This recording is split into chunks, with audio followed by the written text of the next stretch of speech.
Assalamualaikum warahmatullahi wabarakatuh.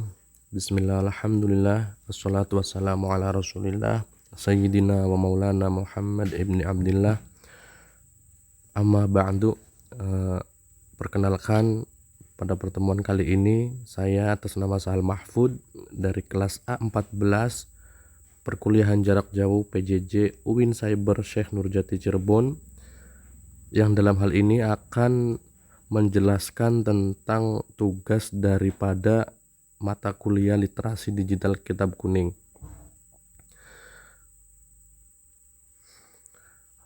Pada tugas tersebut yaitu kami sebagai mahasiswa diberi tugas oleh dosen literasi digital kitab kuning untuk menjelaskan tata cara penggunaan aplikasi digitalisasi pada kitab kuning. Seperti yang kita sudah ketahui sekarang bahwa kitab kuning bukan lagi dalam bentuk fisik saat digunakan, melainkan sudah berkembang menjadi sebuah aplikasi ataupun website yang bisa kita akses dimanapun dan kapanpun selama di situ ada koneksi sinyal ya. Jadi semakin berkembangnya zaman, sekarang dalam melakukan kegiatan mengaji pun kita sebagai kalangan pelajar tidak hanya membawa ataupun harus memiliki kitab-kitab yang berbentuk fisik, melainkan kita cukup mendownload saja. Kita tanpa perlu membelinya langsung di toko kitab, kita bisa langsung mengakses kitab tersebut. Dan banyak sekali kitab-kitab yang sudah didigitalisasi oleh berbagai pihak demi menunjang dalam mengakses kitab-kitab tersebut. Baik, dalam hal ini saya akan menjelaskan bagaimana cara penggunaan kitab dalam aplikasi Maktabah Syamilah, dan objek kitab yang akan dikaji adalah kitab An-Nihayah, Al-Bidayah wan Nihayah. Baik, pada tampilan pertama dalam aplikasi atau website Syamilah, di sini terdapat beberapa item yang jelas kita perlu mencari kitab apa yang ingin kita cari. Di sini ada tulisan Asmaul Kitab, Asmaul Muallifin, nama dari pengarang tersebut. Kita mencari kitab yang ingin kita cari. Kitab Al-Bidayah.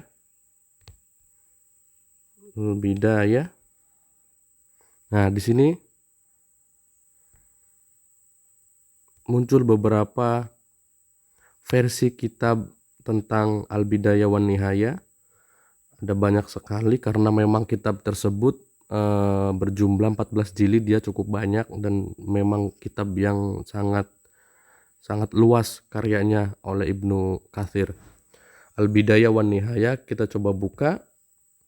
Nah, di sini setelah kita mengklik salah satu dari kitab Al-Bidayah wan Nihayah, kita akan diberikan tanda bahwa intaqala ilal kitab, atau berpindah ke kitab yang kita klik. Jadi kita akan menggeser dan langsung menuju ke kitab yang kita tuju itu.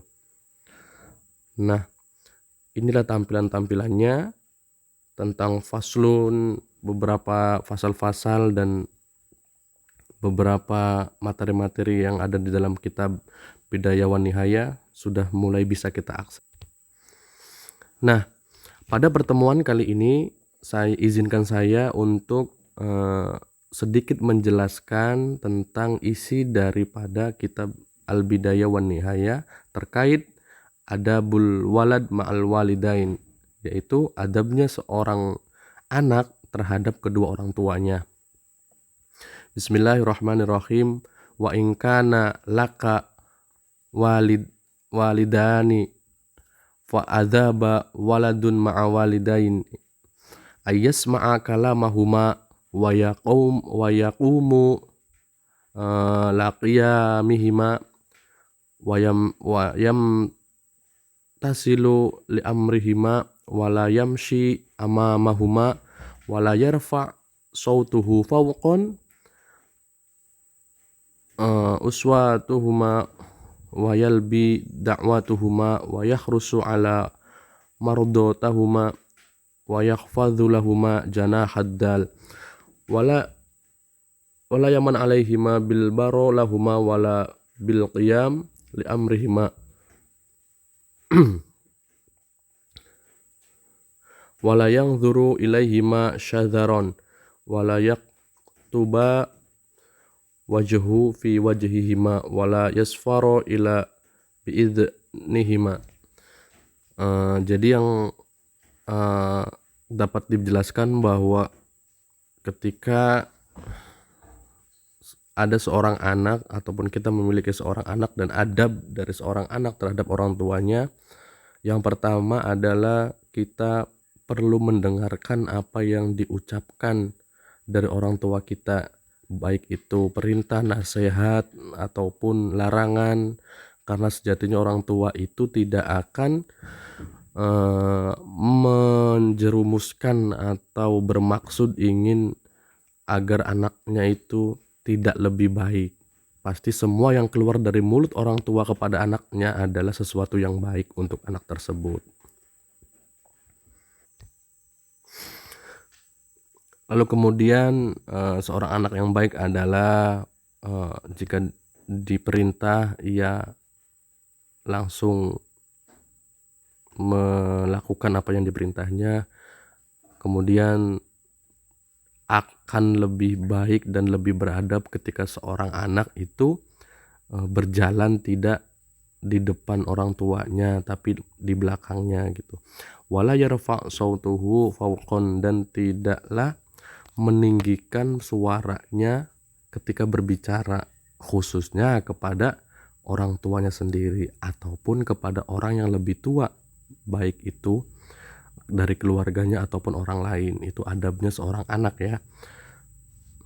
Nah, di sini pun banyak sekali beberapa pasal-pasal yang terkait tentang apa saja ini.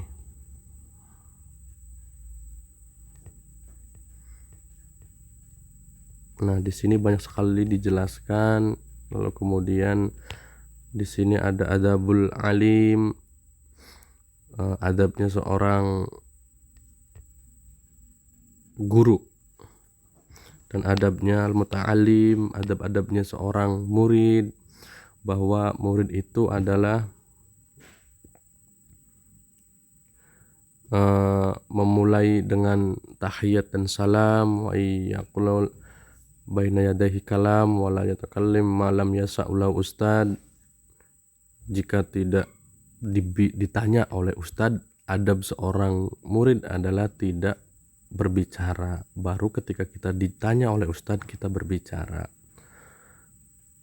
dan tidak berbicara tanpa seizin ustadznya terlebih dahulu. Wa yaqulu fi ma'aridah qawla fala bi khalafi ma qultu wala yasiru alaihi bi khalafi ra'yuhu firu annahu a'lam bis sawabi minal ustadzi. Seperti itu ya, kurang lebih seperti itu penggunaan kitab kuning digital yang dapat diakses oleh semua HP, tergantung bagaimana kecakapan kita dalam membaca kitab tersebut. Akan lebih ringan lagi ketika kita cakap dan mampu membaca kitab kuning, lalu kemudian kita menggunakan aplikasi seperti ini tidak lagi menyulitkan bagi kita. Sekian dari saya, Sahal Mahfud, mahasiswa PJJ kelas A14. Jikalau memang masih banyak kekurangan dan ketidakjelasan dalam pengerjaan tugas ini, saya mohon maaf. Kepada Allah saya meminta ampun. Wallahul muwaffiq ila aqwamit thoriq. Wassalamualaikum warahmatullahi wabarakatuh.